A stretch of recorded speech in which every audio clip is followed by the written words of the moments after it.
Tous les samedis, de 9h à 10h, retrouvez le magazine de l'actualité lyonnaise. 7 jours à Lyon, présenté par Juvénal Noël. Nous retrouvons donc en fait nos invités pour nous parler en fait de ce qui les amène. Et à ma droite en fait, c'est le professeur Roger Coudé qui est très studieux. Une fois de plus, bonjour. Bonjour, bonjour. Quand on parle de la Russie, aujourd'hui on voit la guerre en Ukraine. Alors, pour comprendre, c'est ce cycle conférence en fait sur mémoire et marche du monde. Oui. Est-ce que ça a été choisi à dessein ou c'est un hasard de calendrier? Alors, la conférence a été programmée de longue date dans le cadre du cycle de conférences Mémoire et Marche du Monde, qui est un nouveau programme de notre cher UNESCO, lancé depuis la rentrée universitaire 2021-2022. Donc, c'est une programmation plutôt ancienne, mais l'actualité de la crise ukrainienne vient s'ajouter au débat prévu dans ce cadre parce que cette crise n'est pas sans conséquence sur les relations entre la Russie et l'Afrique. Quand on parle de la Russie et l'Afrique, on voit plutôt ceux qui sont nommés aujourd'hui comme les mercenaires de la société Wagner. Et on a c'est-à-dire l'impression qu'on pourrait avoir, c'est qu'en fait, en Afrique subsaharienne notamment, en fait, on quitte une puissance coloniale pour une autre puissance coloniale. Alors, il est vrai que la compagnie Wagner, qui est une société privée de sécurité, fait partie de la panoplie de la diplomatie sécuritaire russe depuis un certain temps en Afrique. Mais ce retour de la Russie en Afrique dépasse le cadre strictement sécuritaire. Il y a d'autres enjeux, d'autres considérations qui sont à mettre dans le cadre de ce retour entre guillemets, de la Russie sur le continent africain. Mais c'est vrai que quand on évoque les relations entre la Russie et l'Afrique, on pense tout de suite à la dimension sécuritaire, qui est la composante majoritaire, il est vrai, qui est la composante majoritaire de cette coopération entre la Russie et l'Afrique depuis quelques années. Et donc, est-ce que ça risque de ne pas, on va dire, effrayer ou plutôt ceux qui viendront à votre conférence ne seraient pas gênés de venir parler de l'Afrique, de la Russie et de l'Afrique pendant qu'en fait l'Ukraine croupit sous les bombes? Alors, nous sommes dans le cadre d'un débat géopolitique et comme je disais tout à l'heure, l'Afrique n'est pas totalement épargnée des conséquences de cette crise en Ukraine. Comme vous le savez, d'abord, c'est une crise internationale et une crise qui touche à la paix et à la sécurité internationale et les États africains sont absolument concernés. Et la preuve, vous avez vu qu'il y a eu un vote au niveau de l'Assemblée générale des Nations unies et on a eu un positionnement des États africains qui est un sujet à discussion, il est vrai. Et donc ça, c'est d'un point de vue global. Maintenant, si on s'intéresse au cas spécifique de la Russie et de l'Afrique, on se rend compte que là aussi, il y a des conséquences de cette crise ukrainienne. Il y a des conséquences évidentes sur l'Afrique. Par exemple, nous savons tous que la Russie est le premier exportateur de blé au monde depuis 2017 et beaucoup de pays africains sont dépendants de cette fourniture en blé non seulement par la Russie mais aussi par l'Ukraine. Et donc, ça fait que cette guerre, une fois encore, n'est pas sans conséquence sur le continent africain. Mais ceci étant, il s'agit d'une crise et comme toute crise, ça a une fin. Or, nous parlons dans le cadre de cette conférence d'un fait marquant des relations internationales au cours de ces dernières années, à savoir que la Russie, après avoir observé une période, on va dire une sorte de trêve, liée sans doute à l'effondrement de l'Union soviétique en 1991, la Russie était presque absente du continent africain entre 1991 et grosso modo 2000 par là. Et depuis le début des années 2000, la Russie a commencé un retour progressif pour prendre une certaine dimension à partir de 2014-2015. Donc, il s'agit là d'un fait important dans les relations internationales qui mérite d'être analysé, notamment dans le cadre de ce cycle de conférences Mémoire et Marche du Monde. 7 jours à Lyon. Votre rendez-vous d'actualité proposé par Radio Pluriel. Nous poursuivons donc en fait ce magazine et donc on parle de nouveau donc, de cette conférence publique qui se tient donc jeudi 21 avril prochain entre 18h à 21h. Ce sera à l'amphi Mérieux de l'université catholique qui est venu donc nous rencontrer donc ce matin le professeur Roger Coudé, titulaire de la chaire UNESCO Mémoire, culture, interculturalité, la Russie et l'Afrique entre russification et africanisation. Professeur Roger Coudé, vous l'avez dit et c'est fort intéressant et je me prête au jeu, je vous prie de vous prêter au jeu. Aujourd'hui, l'Ukraine croupit sous les bombardements russes. C'est fort déplorable, c'est fort triste. Et pourtant, on a l'impression qu'en fait, l'amour entre l'Afrique, pour ce pays d'Afrique subsaharienne-là, et la Russie, il fait du bon coton, comme dirait quelqu'un. Et voilà. Concrètement, aujourd'hui, quel intérêt en fait les Africains ont à faire affaire avec les Russes qui tuent les Ukrainiens, pour parler un peu comme ça de manière tribale? Pour ça, Roger Coudé. Je disais tout à l'heure, d'abord il faut relever, et vous avez raison de souligner, qu'il y a une crise qui vient s'ajouter à d'autres crises. Et le continent africain est assez bien placé pour comprendre ce type de situation, notamment ce que vivent les Ukrainiens. Ça doit rappeler aux Africains ce que eux-mêmes vivent ou ont vécu depuis bien longtemps. Je dois souligner que le président russe qui s'est entretenu, le président ukrainien, pardon, M. Zelensky, qui s'est entretenu avec le président de l'Union africaine, le président sénégalais Macky Sall, a exprimé le souhait de s'adresser à l'Union africaine, donc aux 55 États membres de l'Union africaine, pour leur expliquer justement la situation de son pays. Ça, c'est une chose. Maintenant, pour revenir à ce que vous avez évoqué, c'est que, je l'ai souligné moi-même tout à l'heure, à savoir que la conférence tenait compte dans sa programmation du fait qu'il y a un phénomène majeur dans cette relation entre l'Afrique et la Russie depuis un certain moment. Et ce retour de la Russie en Afrique semble aussi être lié, ce retour massif, ça ne date pas d'aujourd'hui, mais depuis 2014, il y a une accélération de ce rapprochement. Et cette accélération n'est pas détachable des sanctions que la Russie, qui sont imposées à la Russie depuis l'annexion de la Crimée en 2014. Et donc, la Russie cherchait, à partir de ce moment, à diversifier ses partenariats commerciaux. Il se trouve que l'Afrique est un continent de 1,3 milliard de consommateurs et que la Russie a certainement trouvé intéressant de s'orienter vers cette région du monde pour contourner un tout petit peu les sanctions auxquelles elle fait face depuis 2014 en réalité. Donc vous voyez, la crise ukrainienne ne date pas déjà de l'invasion du 24 février dernier, elle remonte un peu plus loin.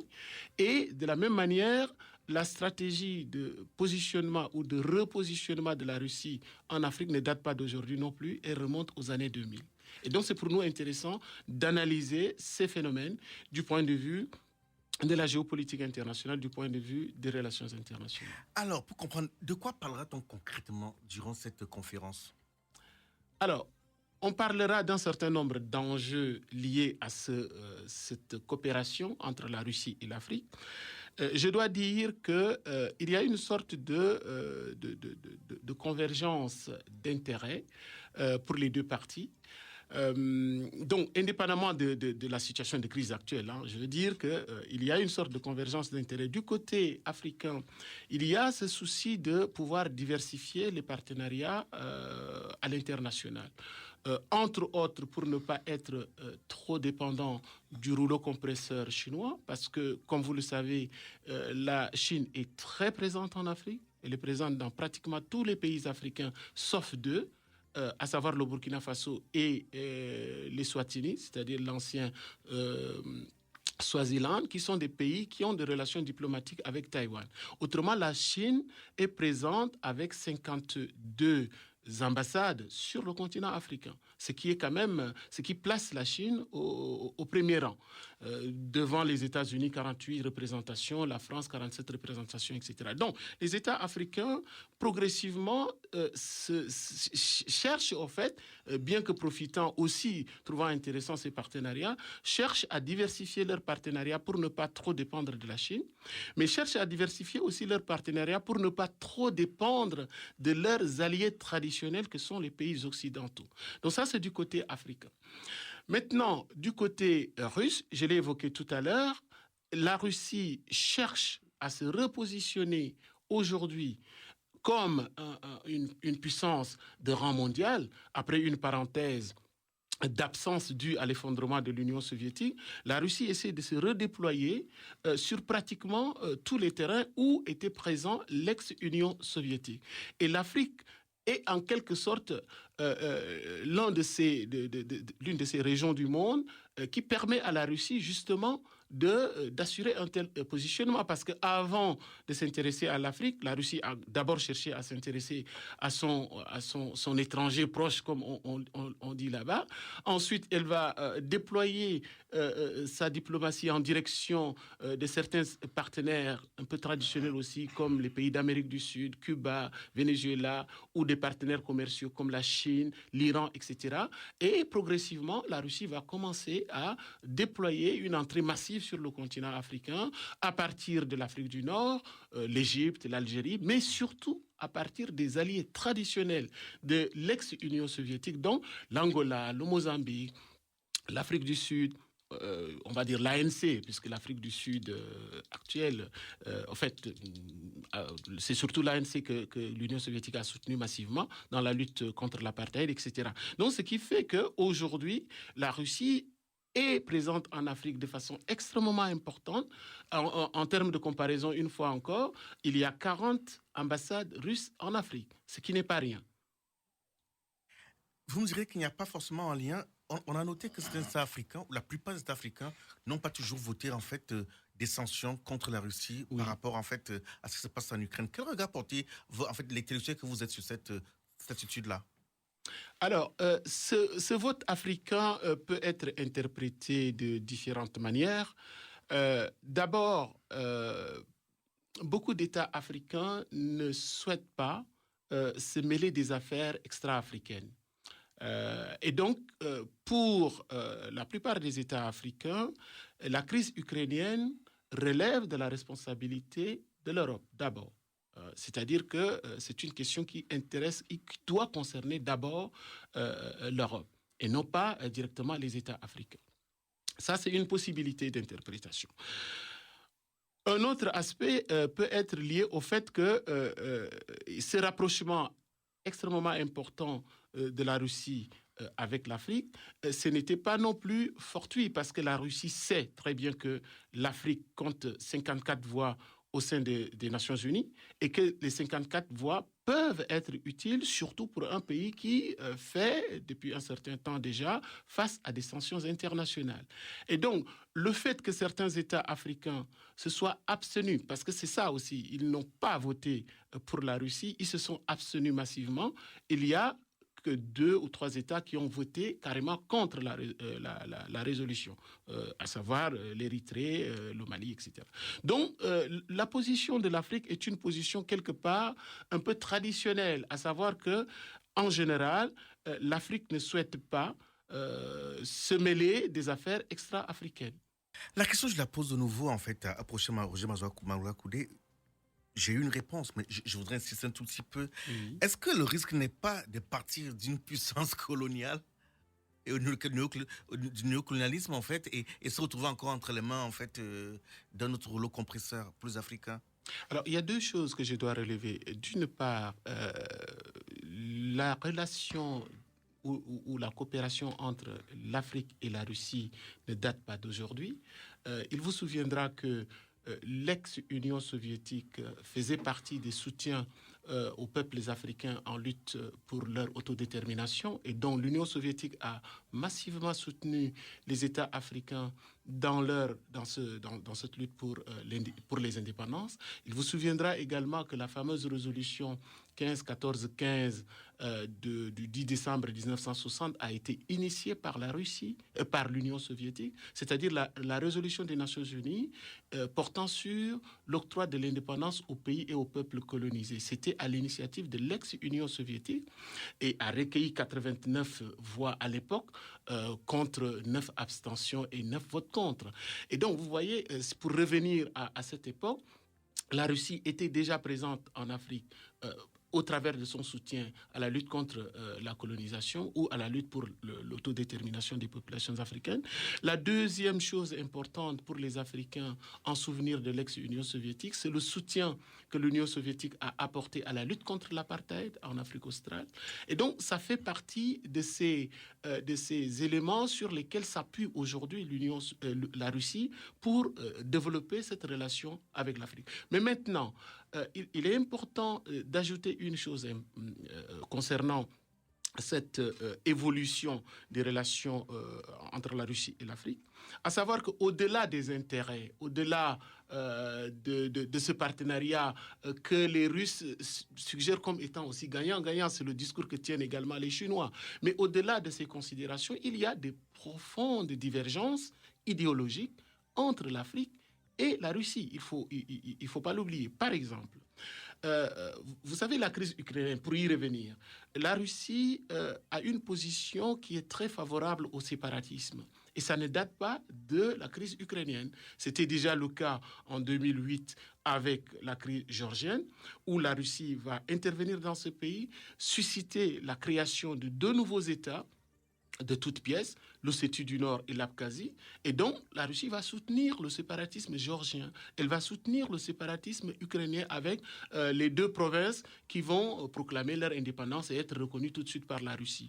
La Russie soutient de façon moins visible, mais le séparatisme en Moldavie également. Or, les États africains, majoritairement, sont opposés à toute forme de remise en question des frontières existantes. Le fameux principe de l'intangibilité des frontières est en Afrique un principe indiscutable, axial.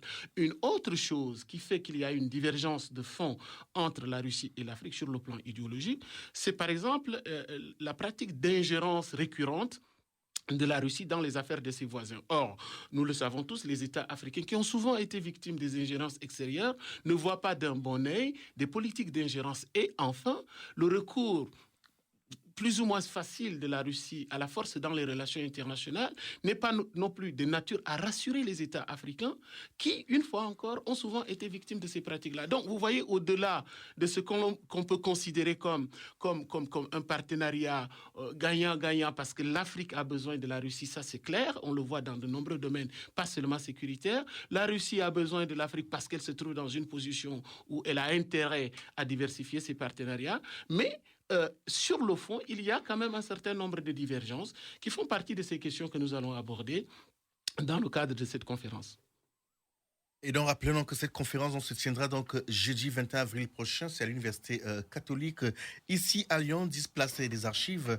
Et cela rentre en fait dans le cadre du cycle des conférences Mémoire et Marche du monde. Le thème c'est la Russie et l'Afrique entre russification et africanisation. On est rentré dans les 5 dernières minutes de ce magazine. Maintenant, je parle en fait à vous qui êtes, on va dire comme cela, les ambassadeurs en fait de l'Afrique et dans le rapprochement, cette volonté de rapprochement en fait et de renforcement des liens entre l'Afrique et la France. Vous, professeur Roger Coudé, vous êtes professeur à l'Université catholique de Lyon, titulaire de la chaire UNESCO. Monsieur Mlaba face à nous en fait, qui est aujourd'hui conseiller municipal, donc en politique et acteur en fait dans la coopération décentralisée. Et donc la question c'est, selon vous, quelle serait la forme la plus, on va dire, la plus idoine pour que les peuples africains ne soient plus dominés, comme cela semble le cas aujourd'hui, sur plusieurs aspects en fait, et qu'il y ait des rapprochements, en fait, des rapports, on va dire, gagnant-gagnant réellement dans le temps. Pour ce Magua Koudé. Alors, quel serait Oui. Quel serait? En fait, j'ai l'habitude de dire que les États ne sont pas des associations caritatives et que ni la Russie, ni la Chine, ni aucun pays n'est là, nous ne sera là pour les intérêts des Africains. Ça, c'est clair. Si il y a ce regain d'intérêt, pas seulement de la part de la Russie, de la part de nombreux acteurs internationaux, il faut préciser que depuis un certain temps, l'Afrique est redevenue en quelque sorte un centre d'intérêt pour de nombreux acteurs internationaux, au point où on nous dit que l'Afrique est un continent d'avenir.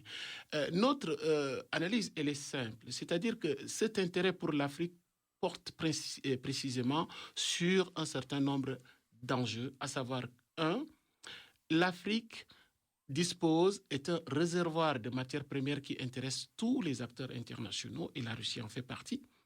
Donc ce n'est pas seulement dans l'intérêt des Africains que les Russes arrivent, ou les Chinois arrivent, ou d'autres acteurs intermédiaires comme la Turquie ou autres. Ça, c'est la première chose. La deuxième chose, c'est que l'Afrique intéresse aussi tout le monde aujourd'hui, parce que c'est un pays en pleine croissance démographique, avec un marché de 1,3 milliard de consommateurs, c'est-à-dire le troisième marché mondial après la Chine et l'Inde.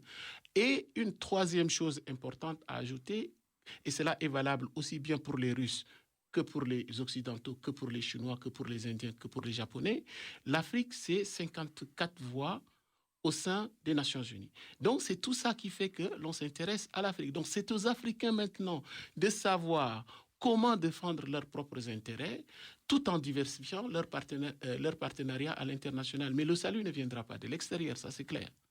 Si vous permettez... Rapidement, en 30 secondes. Oui, c'est vrai qu'il y a, en général, il y a la position de l'Union africaine, mais il y a aussi des positions des États selon leurs propres intérêts. Et cela relève aussi de la libre disposition sur le plan international. Mais ce qu'il faut ajouter rapidement en une seconde, c'est que ces genres de divergences, on les observe aussi au sein de l'Union européenne, on les observe aussi au sein de toutes les organisations internationales, parce que les intérêts des États peuvent diverger, même à l'intérieur d'une famille continentale. Et le cas africain n'est pas unique, au fait. Il n'est pas unique. Merci pour ça, Roger Coudé. On se retrouve éventuellement prochainement. Merci à vous, c'était notre invitation. Bon week-end à vous. Merci bien. Notre magazine arrive à son terme. On se retrouve samedi prochain pour notre édition de 7 jours à Lyon. Merci.